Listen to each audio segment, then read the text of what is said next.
Guys, this is again Ma'am Viche.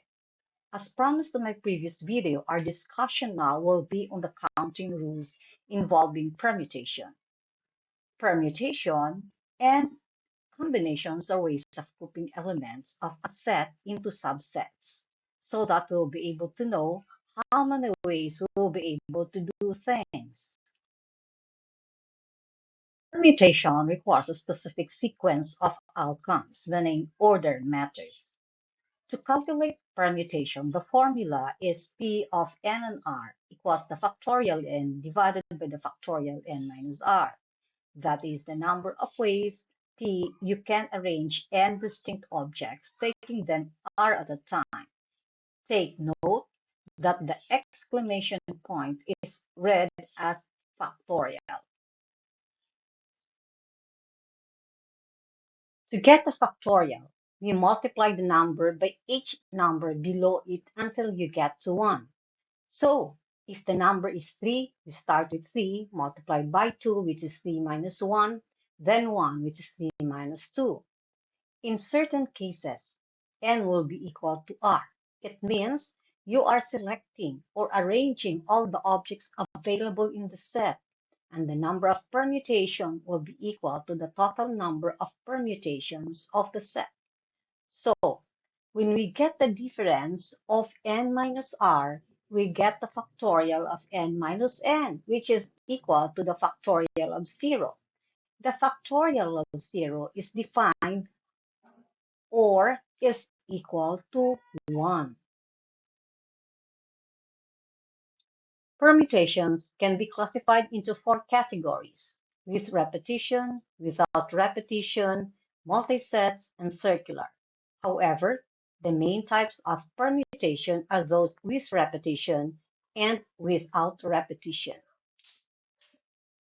In permutation with repetition, we can have different combinations with different objects. There is no restriction on how many times a data or a particular outcome can appear, so we can use the data more than once. In permutation without repetition, we remove the data selected that had already been used every time we generate a new permutation, meaning the available data for permutations become lesser and lesser as we go along. In multi-sets, the data in the list are non-distinct, meaning the elements or data within the list are not unique or are repeated. In cyclic or circular permutation, we are after the number of ways that the number of data can be arranged around a circle. Suppose we are given the numbers 1, 2, 3, 4. How many 3-digit ATM PIN number combinations can be made? Oftentimes, when faced with the situation, you must weigh out the problem when it's not specified whether it's a combination problem or a permutation problem. For example, since it is an ATM PIN number, the sequence of the arrangement of the numbers will matter, like 123 will be different from 213. So if you had set your PIN as 123, this number will be accepted by the machine, but 213 will not be accepted. This means order of things is important. So this is a permutation problem. Also, when we set out PIN numbers as a safety precaution, we don't repeat a number like 123 is good, but 122 is not. Therefore, we are dealing with a problem on permutation without repetition. The equation we are dealing with is P of n and r equals n factorial divided by n minus r factorial. In this problem, n equals 4. This is our numbers 1, 2, 3, 4, while r equals 3, the pin combination. And substituting, we have 4 factorial. We start with 4 multiplied by 4 minus 1, then 4 minus 2, then 4 minus 3. And we end up with 4 minus 3 because this is a number equal to 1.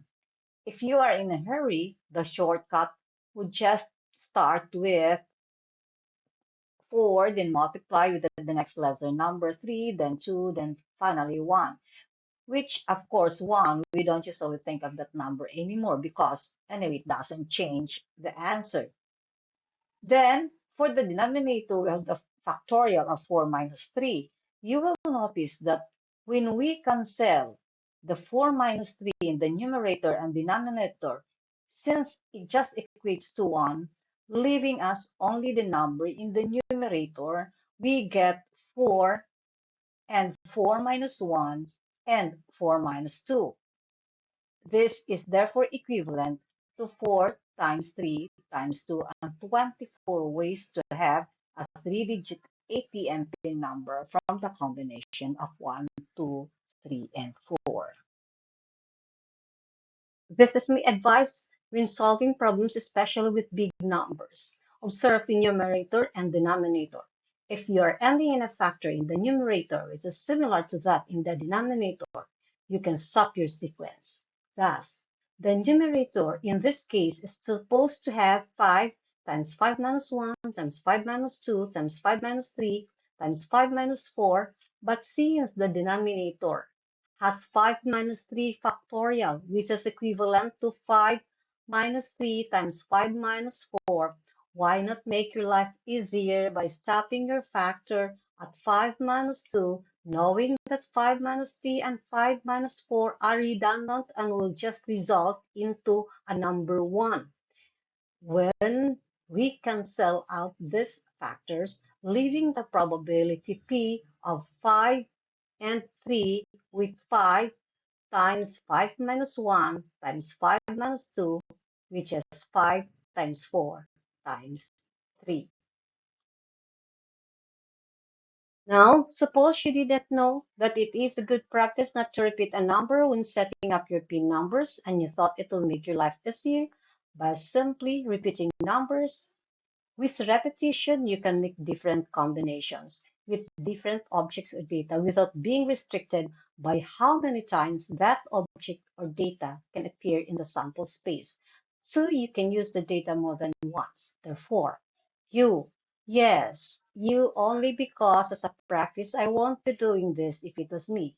You are dealing with a problem on permutation with repetition, and the equation is P of n and r equals n raised to a power r. And substituting when n equals 4 and r equals 3, the answer will be 4 with a power 3, or 4 times 4 times 4 equals 64. And there are 64 ways to have 3-digit AT&T numbers from the numbers 1, 2, 3. Congratulations to me. Granting I am your hacker, I now have more chances to successfully hack your account. Now, let us have another example. The problem is a heating apparatus consists of 5 components that can be assembled in any order.